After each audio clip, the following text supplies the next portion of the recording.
एक समय की बात है जब एक गांव में बहुत ही रईस परिवार रहता था। उस परिवार में जगन, उसकी पत्नी पूनम, उनकी बेटी मीनल और राहुल रहते थे। जगन की उस गांव में काफी जमीन थी और उसका शहर में भी अच्छा खासा कारोबार था। जगन का एक छोटा भाई भी था, रमेश, जो उसी गांव में रहता था। रमेश का परिवार भी एक समय पर काफी अमीर था, पर उन लोगों के शौक और रमेश की दारू पीने की आदत की वजह से उनका सब कुछ बर्बाद हो चुका था। एक दिन की बात है जब जगन शहर के लिए निकल रहा होता है। मैं शहर जा रहा हूँ, तो तुम पीछे से घर, तिजोरी और बच्चों का खास ध्यान रखना। तुमको पता है ना रमेश की आदत कैसी है। वो पैसों के लिए किसी का सगा नहीं है। और रामू को पैसे दे देना, मैं उसकी तनख्वाह देना भूल गया। जी बिल्कुल, मैं ध्यान रखूंगी। आप बेफिक्र होकर शहर जाओ और मैं रामू को पैसे दे दूंगी। जगन बेफिक्र होकर शहर के लिए निकल पड़ता है। जगन के घर का नौकर रामू बहुत ही वफादार और ईमानदार होता है। उस दिन रात को जगन काम खत्म करके पूनम के पास आता है। जी मालकिन, मैंने सारा काम खत्म कर दिया है। मालकिन, मैं ये सोच रहा था कि जब तक साहब जी नहीं आते मैं यहीं रुक जाता हूँ। आप और बच्चे घर में अकेले हैं। अरे नहीं रामू, मैं और बच्चे यहाँ ठीक हैं। तुम घर जा सकते हो। रामू मालकिन की बात मानकर अपने घर के लिए निकल पड़ता है। दूसरी तरफ रमेश अपने घर बैठकर अपनी पत्नी राधा से जगन के बारे में बात कर रहा होता है। ये जगन शहर पहुँच भी चुका होगा अब तक। पता है, भाभी ने पिछले हफ्ते पूरे 2 लाख का हार खरीदा है। अरे इनके पास तो बहुत पैसा है, हमारे पास तो कुछ भी नहीं बचा। अगर ये तुम्हारा भाई कहीं मर जाए तो सोचो, सब हमारा हो जाएगा। उसे मारना आसान नहीं है, वो तेज बहुत है। पर हाँ, अभी उसकी बीवी और बच्चे अकेले हैं। तो क्या तुम भी वही सोच रहे हो जो मैं सोच रही हूँ? तो चलो फिर देर किस बात की है। बस फिर रमेश और राधा एक बड़ा सा चाकू लेकर पूनम को मारने निकल पड़ते हैं। वो दोनों चुपके से पूनम के घर पहुंच जाते हैं। अजी वो देखो कैसे सुकून से सो रही है, मार डालो इसे। अरे तुम थोड़ी शांति रखो, मैं जा रहा हूँ, तुम यहीं खड़ी होकर देखती रहना। मालकिन, मालकिन, आप जल्दी से बच्चों को लेकर यहाँ से भाग जाओ।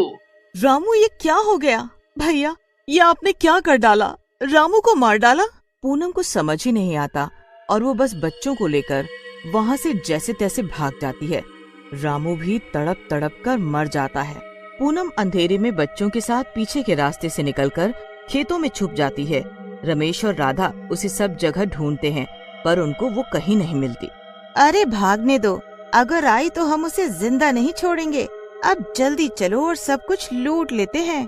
रमेश और राधा जगन के घर से सब कुछ लूट लेते हैं। उसके बाद वो रामू को वहीं जगन के घर के पीछे गड्ढा खोदकर उसमें दफना देते हैं।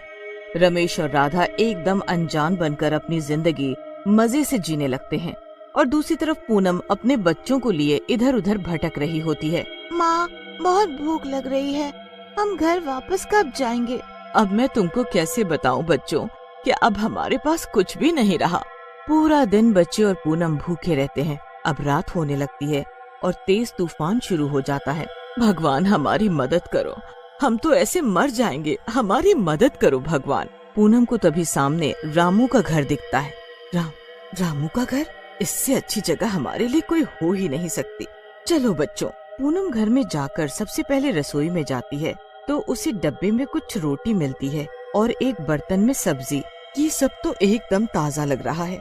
रामू तो परसों से यहाँ आ ही नहीं पाया और बेचारा मर भी गया है, पर फिर ये सब यहाँ कैसे? खैर अभी बच्चे भूखे हैं, पहले उनका पेट भरूं। पूनम पहले तो जल्दी से बच्चों को खाना खिलाती है और दूध पिलाकर सो जाती है। उसके बाद जब वो सुबह उठती है तो उसे रसोई में फिर से गर्मा गर्म नाश्ता दिखाई पड़ता है। पूनम बड़ी हैरान होती है कि आखिर ये सब खाने का सामान आ कहाँ से रहा है। पूनम और उसके बच्चे अब रामू के घर ही रहने लगते हैं और उनको रोज वहाँ खाने का सामान रखा मिल जाता था। कुछ दिन ऐसे ही निकल जाता है, पर अब पूनम को शक होने लगता है कि कुछ तो गड़बड़ है। अब वो एक रात सोती ही और सोने का नाटक करती है। रात को उसे रसोई में एक परछाई सी दिख जाती है। पूनम उस परछाई के पीछे जाती है तो वो परछाई एक भूत की होती है। कल बच्चे ये सब देखेंगे तो बहुत खुश होंगे। मीनल को तो वैसे ही गुड़िया से खेलने का बहुत शौक है। भूत रसोई में सामान रख रहा होता है और पूनम ये सब देख हक्की बक्की रह जाती है।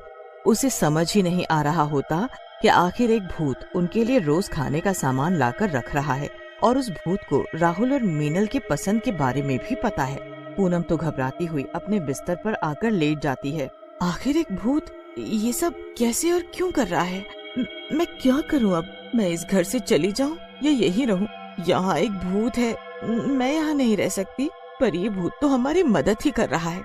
आखिर इस भूत की वजह से आज हम जिंदा हैं और महफूज भी हैं, पर मुझे जानना है कि ये भूत हमारी मदद क्यों कर रहा है। पूनम पूरी रात सोचने में निकाल देती है। जब सुबह होती है तब वो हमेशा की तरह भूत का लाया खाना बच्चों को खिला देती है और खुद भी खा लेती है। बच्चे उसके बाद खेलने लगते हैं, पर पूनम तो अभी भी उस भूत के बारे में सोच रही होती है। आखिर कौन है ये भूत? कौन हो सकता है ये? रामू? क्या ये रामू है? रामू अक्सर मीनल को गुड़िया लाकर देता था। हो ना हो ये रामू ही है। आखिर ये उसी का तो घर है। हाँ, वही है, ये वही है। पूनम की आंखों में आंसू आ जाते हैं। वो रात होने का इंतजार करने लगती है। जैसे ही रात होती है और भूत रसोई में आकर काम करने लगता है तो वहाँ पूनम आकर खड़ी होती है। कौन हो तुम? जाओ यहाँ से, जाओ अभी। नहीं, मैं नहीं जाऊंगी। मुझे पूरा यकीन है कि तुम रामू ही हो। सच बताओ, तुम रामू ही हो ना? हाँ, मैं रामू ही हूँ। मैं आपको इस हालात में नहीं देख पा रहा था। माना कि ये एक गरीब भूत का घर है, पर यही एक ऐसी जगह थी जहाँ आप सुरक्षित इन बच्चों को लेकर रह सकती थीं। तुम सच में हमारे घर के सदस्य ही हो। तुमने मरने के बाद भी हमारे लिए कितना कुछ किया। आप ऐसा मत सोचो और बस अभी मालिक के आने तक का इंतजार करो। बाकी मैं इन लोगों को सबक जरूर सिखाऊंगा अगर आप मेरी मदद करो तो। बस फिर पूनम वैसा ही करती है। वो अगले दिन रमेश के घर के पास जाती है। जैसे ही रमेश और राधा पूनम को वहाँ देखते हैं तो उनकी आंखें फटी रह जाती हैं। पूनम तभी जल्दी से वहाँ निकलती है और वापस आने लगती है। वो दोनों भी उसका पीछा करते हुए उस गरीब भूत के घर तक पहुँच जाते हैं। जैसे ही वो वहाँ पहुँचते हैं पूनम एकदम गायब हो जाती है, तो वो उसे ढूंढने के लिए घर के अंदर भी चले जाते हैं और तभी भूत उन दोनों को पकड़ लेता है। हमें जाने दो, हमें छोड़ दो, हमने क्या किया है आखिर? अब मैं बताऊंगा तुम दोनों को। तुमने मेरे मालिक का पूरा घर बर्बाद कर दिया। भूत जोर जोर से हंसने लगता है। दोनों भूत के आगे गिड़गिड़ाने लगते हैं कि इतने में वहाँ पूनम भी आ जाती है। अब मारो मुझे, मारो ना, मारो। तुमने मेरे भाई जैसे रामू को मार डाला। देखो अब तुम्हें क्या क्या भुगतना पड़ेगा। मैं तो जा रही हूँ अपने घर वापस, पर तुम अब कुछ नहीं कर पाओगे।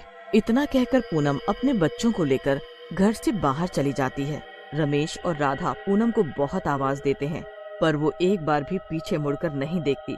वो अपने घर जाकर पहले जैसी जिंदगी जीने लगती है।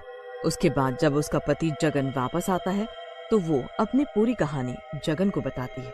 हे भगवान, मेरे पीछे ये सब हो गया और मुझे पता भी नहीं चला।